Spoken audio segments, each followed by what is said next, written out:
عليكم. السلام عليكم ورحمة الله وبركاته. وأنا سلامة دبينو هاي وحاني وعسنا هاي دباتي سنة هاي ودنك يمنا جوجا وحاني عسنا ويل لباتن جيل هاي دبكي هاي هاي أو قرب هاي سنين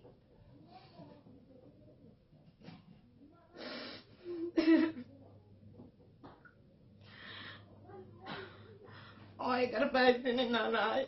ويل كلا باتن جيل واني قال له يعني يالكي أني ويلش أني يا قبل ده يويلكي إنه كونه قصي ورا ما والله شرعي أنا أستري يخبط أنا أخوانين حومو يشيغنا دبك أسان لما رجع وجدي إسبتال الجي في لحبلو حتى مركول لحد في سارك حومو يشيغنا ولا ريالو وحاني قصنا مركز لا ده دكيسين أيسود أيسين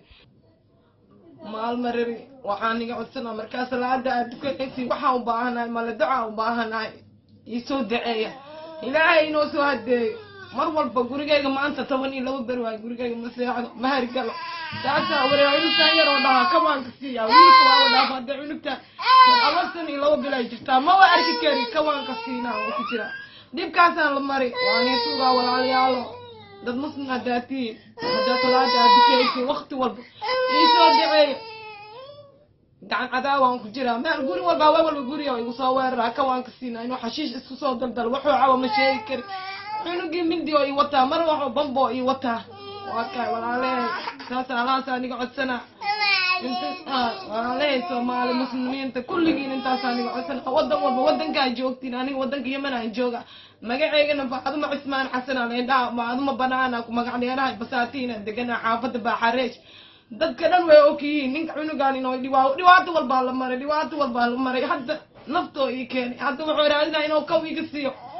ani cunugta yariis markii kale 2 sano iyo 2 bil ay jirtaa kawaanka siina cunugta hadda guri dadoo waan joognaa codka soo duway waqtiga codka ama qashin walaalayaal waan ii tuuga عشاء أنا قطع وقتي من سجان فيسبوك أبوك وحاني قعدتنا إن مركز جود دولك هذه جالسين هاي يسوي وعمال ماني قريب دعاء بس الحمد لله وخمسة قياس الساعة هاي دعاء ثاني قصوها إلهي نا يبري عنا عم بري